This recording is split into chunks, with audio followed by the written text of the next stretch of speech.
Price the Lord, price the Lord, hallelujah.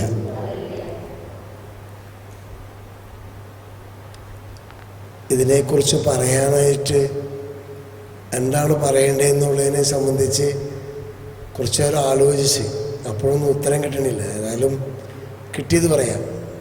എന്നുവെച്ചാൽ ചിലപ്പോൾ class എടുക്കുമ്പോൾ ഇൻ്റലക്ച്വൽ ഫെയ്ത്ത്, ഭൗതികമായ അറിവ്,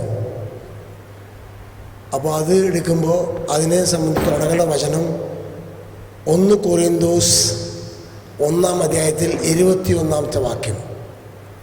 ദൈവത്തിൻ്റെ ജ്ഞാനത്തിൽ ലോകം ലൗകിക വിജ്ഞാനത്താൽ അവിടുത്തെ അറിഞ്ഞില്ല. തോമസ് പോൾ സാറ് നേരത്തെ വർഷങ്ങൾക്ക് മുമ്പ് ഇത് ആവർത്തിച്ച് പറഞ്ഞിട്ടുള്ളതാണ്.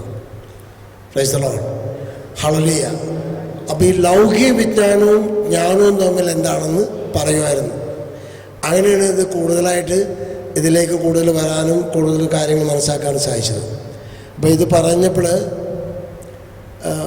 ഒരു വചനം പ്രഭാഷണം 35-39 5-ാം വാക്യം അവിടെ പറഞ്ഞിരിക്കുന്നത് അതിരാവിലെ താല്പര്യപൂർവ്വം ഒന്ന് വായിച്ചു വേണമെങ്കിൽ.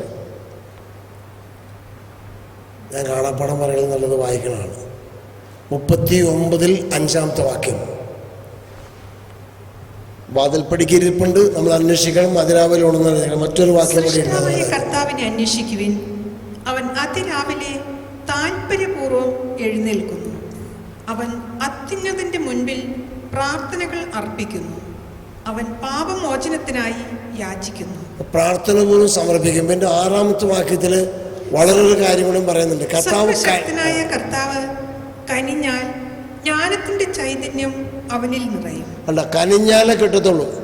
താല്പര്യപൂർവ്വം എഴുന്നേൽക്കാന്ന് പറഞ്ഞാൽ വെറുതെ എഴുന്നേക്കാൻ പറ്റും. ഇപ്പോൾ ആദ്യമേ പറഞ്ഞായിരുന്നല്ല, ഏതെങ്കിലും ഒരു ചിത്രങ്ങൾ അല്ലെങ്കിൽ ഏതെങ്കിലും നെഗറ്റീവായിട്ടുള്ള കാര്യങ്ങൾ അത് നമ്മുടെ മൈൻഡ് ബ്ലോട്ടിങ് പോലെ പിടിച്ചെടുക്കും. അത് പോണെങ്കിൽ വളരെയധികം ഒരുക്കം വേണം പ്രാർത്ഥനയിൽ. ഞാനതിനൊരു ഉദാഹരണം പറയാം. ഒരിക്കലും ഒരു TV കണ്ടപ്പോൾ ഒരു ആക്സിഡൻറ്റിൽ നിന്ന് ഒരാളെ എടുത്തുകൊണ്ടിരുന്ന ആളുടെ ശരീരത്തിൻ്റെ ചില ഭാഗങ്ങളെല്ലാം ഇങ്ങനെ ഇരിക്കുന്നത് കണ്ടു കഴിഞ്ഞപ്പോൾ ആ സത്യത്തിൽ നന്നായിട്ടൊരു ധ്യാനം കഴിഞ്ഞ് വന്നപ്പോൾ ആ TV ഒന്നും കാണാൻ താല്പര്യമൊന്നുമില്ല. കാരണം തോമസ് പോൾ ബ്രദർ പറഞ്ഞിട്ടുണ്ട്, ഒരു സീരിയൽ കണ്ടു കഴിഞ്ഞാൽ കുഴപ്പമൊന്നുമില്ല, 1 മണിക്കൂറല്ലേ കണ്ടു, അതിന് 2 മണിക്കൂർ തിരിച്ചുവരൽ കഴിയണമെന്ന് മനസ്സിലാക്കാൻ പറഞ്ഞു. അപ്പോൾ അതുകൊണ്ട് ഞാനിത് കഴുകാൻ തുടങ്ങി. കഴിഞ്ഞ് കുറച്ച് ദിവസം കഴിഞ്ഞപ്പോഴാണ് എന്നിൽ നിന്ന് വിട്ടുപോയത്. സുവിശേഷ പ്രഘോഷകൻ അത്ര സീരിയലൊന്നുമല്ല, എങ്കിലും അതൊരു ഇതിലൂടെ കണ്ടതാണ്. അപ്പോൾ അത് മനസ്സിന് കയറി പിടിച്ച്. അപ്പോൾ ഇവിടെ എനിക്ക് കൂടുതൽ പറയാനായിട്ട് അധികമൊന്നും ഇല്ലെങ്കിൽ ഒരു കാര്യം ഞാൻ പറയണം. ഇപ്പം നമ്മൾക്കൊരു നെഗറ്റീവായിട്ടൊരു വാക്ക് കേട്ട് കഴിഞ്ഞാൽ അപ്പോൾ തന്നെ കഴുകുന്നില്ലെങ്കിൽ ജ്ഞാനത്തിൽ നമ്മൾ ആർജിച്ചുകൊണ്ടിരിക്കുന്ന ആ അഭിഷേകം ചോരാൻ സാധ്യതയുണ്ട്. ഓൾറെഡി നമ്മൾ പ്രാർത്ഥന ഇപ്പോൾ പഠിച്ചതില്ലേ, ഈശോയുടെ സന്നദ്ധിയിലിരുന്ന് എനിക്ക് വേണ്ടി പ്രാർത്ഥിക്കാൻ പറയുമ്പോൾ ഈ കാര്യങ്ങളെല്ലാം കൊടുത്ത് പ്രാർത്ഥിച്ചാൽ അത് മുഴുവനും ഓരോന്നായി പൊക്കോളും.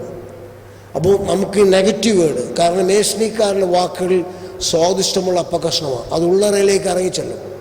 അപ്പോൾ വേണ്ടാത്ത കാര്യങ്ങൾ കേൾക്കാൻ പോയാൽ ഇഷ്ടം പോലെ കയറി പിടിക്കും. ഏഷ്ണിക്കാരൻ്റെ വാക്കുകൾ സ്വാദിഷ്ടമുള്ള അപ്പം, വ്യർത്ഥഭാഷണം നമ്മളെ അഭിഷേകം ചോർത്തി കളയാൻ സാധ്യതയുള്ള 100% സാധ്യതയുള്ള സാധനമാണ്. അതുകൊണ്ട് അങ്ങനെയുള്ള കാര്യങ്ങൾ പോകുന്നത് എനിക്ക് എന്നെ വളരെയധികം എതിർക്കാറുണ്ട്. പക്ഷേ പല കാര്യങ്ങളിലും ചെല്ലുമ്പോൾ സംസാരിക്കാനൊന്നും അധികം സമയം കൊടുക്കില്ല, കാരണം പ്രാർത്ഥനയിലും സമയം കാണുന്നു. അപ്പോൾ ഇവിടെ ചിന്തിച്ചത് ജ്ഞാനം കിട്ടാനായിട്ട് ഇപ്പോൾ വായിച്ച വചനത്തിലൂടെ തന്നെ എനിക്ക് പറയാൻ ഇത്രയേ ഉള്ളൂ.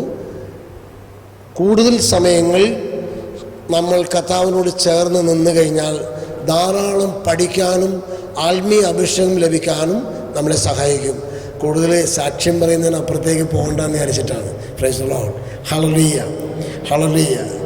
പാടുന്ന ഏതെങ്കിലും ഒരു പാട്ട് വേണ്ടി ചെറുതായിട്ട് പാടാൻ വേണമെങ്കിൽ പാടണോ? പാട്.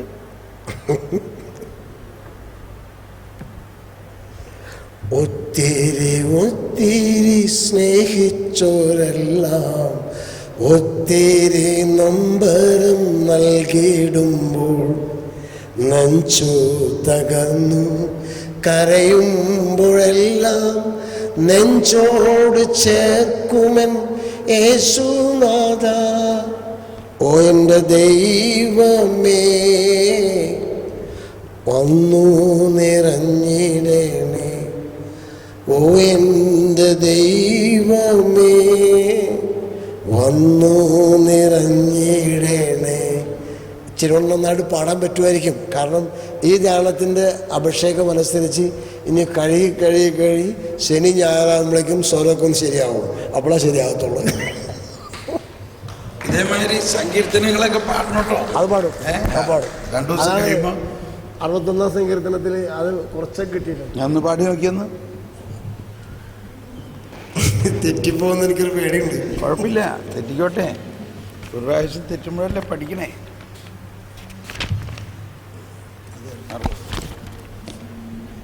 ദൈവമേ എൻ്റെ നിലവിളി കേൾക്കണമേ, എൻ്റെ പ്രാർത്ഥന ചെവിക്കൊള്ളണമേ.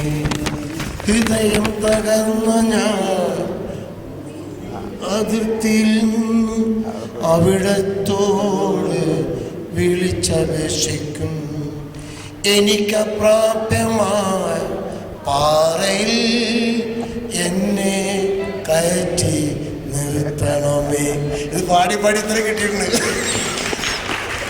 ഞാൻ ആലുവയിൽ സെൻറ് ആൻസ് പള്ളിയിൽ കാസർഗോഡ് തുടങ്ങി ട്രിവാൻഡ്രം വരെയുള്ള ഗാനഗന്ധർവന്മാർ മൈക്കിൾ പണിച്ചിക്കലച്ചൻ, ചെറിയാൻകുടി തുളച്ചൻ, അരവിന്ദ് അദൂസ്, മനക്കിലച്ചൻ, ഇവരും ജെറി അമൽദേവ്, അങ്ങനെ music retreat 9 all Kerala wise നടത്തിയിട്ടുണ്ട്.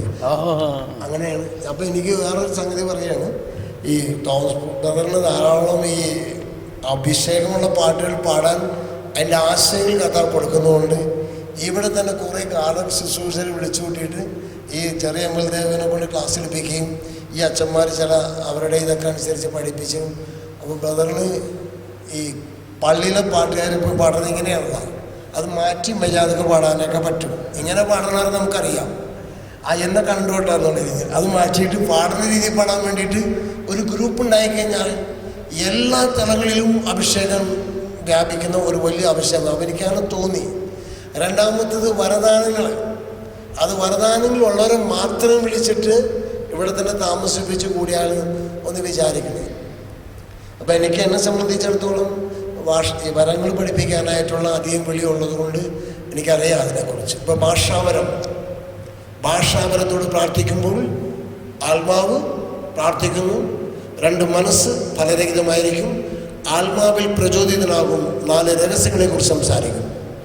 ആ രഹസ്യങ്ങളാണ് ഇപ്പോൾ നമ്മൾ പഠിച്ചുകൊണ്ടിരിക്കുന്നത്. Praise the Lord.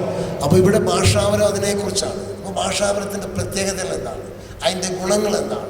ഇപ്പോൾ പരിശുദ്ധാത്മാവിനോടുകൂടി ചേർന്ന് പ്രാർത്ഥിക്കുമ്പോൾ ഒരു വലിയൊരു പോയിന്റ് എന്താ വെച്ചാൽ, പരിശുദ്ധാത്മാവ് ഈ ആത്മാവിൽ പ്രചോദിതനാകുമ്പോൾ ഒന്ന് മനുഷ്യ മനസ്സിൻ്റെ അന്തരഗതങ്ങളിൽ കടന്നു വരും. ഫസ്റ്റ് 1 കൊരിന്ത്യർ 2:11. 2 യൂതിത്ത് 8:14 എഴുതിയിരിക്കുന്നത് ഉള്ളറയിൽ പ്രവേശിക്കും. പരിശുദ്ധാത്മാവിന് മാത്രമേ സാധ്യമാവൂ, ഉള്ളറയിൽ പ്രവേശിക്കും. 3 പ്രഭാഷണം 42:19 അവൾ നിഗൂഢമായ കാര്യങ്ങൾ വെളിപ്പെടുത്തി തരും. 4 ദുരിതങ്ങൾ വിസ്മരിക്കും, അതൊഴുകിപ്പോയ ജലം പോലെ ഓർക്കുള്ളൂ. ജോബ് 11:16. 5-മത്തത് ലൂക്ക 3:17 എഴുതുന്നുണ്ട്. അവിടെ എഴുതി വെച്ചിരുന്നു പതിരുകൾ കെടാത്തതയിൽ ദയിപ്പിച്ചോളെ. അപ്പം നമ്മൾ ചുമന്നുകൊണ്ട് കിടക്കുന്ന പല പതിരുകളും പ്രഭാതത്തിൽ എഴുന്നേറ്റ് ഈ പ്രാർത്ഥനയോട് സംഭവം ഭാഷാപരത്തിൽ പ്രാർത്ഥിച്ചാൽ ഓരോന്നും നമ്മൾ തെറിച്ചു പോകും. അത് കത്തിച്ചെളിയും പരിശുദ്ധാത്മാവ്. അങ്ങനെയാണ് എനിക്കിപ്പോൾ ഹാർട്ട് അറ്റാക്കായിട്ട് എൻ്റെ കൊണ്ട് കിടത്തി മ്യൂസിക്കൽ മെഡിറ്റേഷൻ ധ്യാനം നടക്കുന്ന സമയത്താണ് ഹോസ്പിറ്റലിൽ കൊണ്ട് അറ്റൻഡ് കിടന്നു കഴിഞ്ഞപ്പോൾ അവിടെ കിടന്ന് പിറ്റേ ദിവസം ഞാൻ എഴുന്നേറ്റ് പോന്നു. പിറ്റേ ദിവസം ക്ലാസ് എടുക്കാനായിട്ട് അവിടെ പ്രാർത്ഥനയിൽ നിൽക്കുകയായിരുന്നു. അപ്പോൾ അവിടെ ഞാൻ മനസ്സിലാക്കിയത് ബിസിനസ്സിൻ്റെ തകർച്ച എന്ന ആഴത്തിലേക്ക് ഒത്തിരി ബോധ്യത്തിലേക്ക് കൊണ്ടു. 10-20 ലക്ഷത്തിൻ്റെ ബാധ്യത വന്നപ്പോഴേക്കും തകർന്നു പോയി. പക്ഷേ കർത്താവിൻ്റെ സന്നിധിയിലിരുന്ന് ഈ ഭാഷാപരം ഉപയോഗിച്ച് പ്രാർത്ഥിച്ചു വന്നു കഴിഞ്ഞപ്പോഴേക്കും അഭിഷേകം കിട്ടി. കാരണം പ്രഭാഷണം 38:6 അവിടെ മനുഷ്യൻ്റെ അത്ഭുത കൃത്യങ്ങളിൽ ദൈവം മഹത്വപ്പെടേണ്ടതിന് മനുഷ്യന് സിദ്ധികൾ നൽകി. കരിസ്മ, പ്രസാദം, സിദ്ധി. 7-ാമത്തെ വാക്യം പറഞ്ഞിരിക്കുന്നത് അതുപയോഗിച്ചവൻ വേദനയകറ്റും രോഗം സുഖമാക്കുകയും ചെയ്യും. Price the Lord. എനിക്ക് പിന്നെ ഹാർട്ടിന് പ്രശ്നമൊന്നുമില്ല, TMT എടുത്ത് അതിനുശേഷം ഞാനിപ്പോൾ 20-21 വർഷമായി. ആർട്ടിന് വല്ല പ്രശ്നം ഉണ്ടെങ്കിലല്ലേ നമ്മളെ ഡിപ്രഷനിലേക്ക് കൊണ്ടുപോകുന്നത് നമ്മളെ തളർത്തി കളയും. കൈയടിച്ച് ചേർത്താൽ ഇനി സഹോദരിമാരോടും യെസ് ബൈ.